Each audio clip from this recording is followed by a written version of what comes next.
How to change your keyboard settings in Roblox. First of all, make sure you are logged into your Roblox account. Once you are logged in, go ahead and start any game that you want to play. After you are in the game, press the escape key on your keyboard. This will bring up the Roblox menu where you can adjust your settings. Now, you will see a few different options on the screen.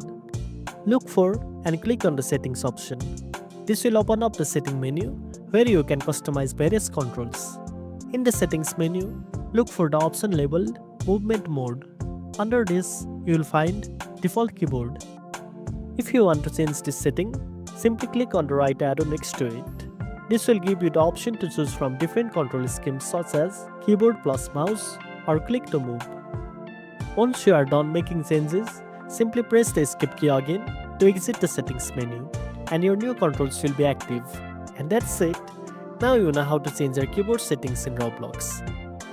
If you found this video helpful, don't forget to like, share and subscribe for more tech tips.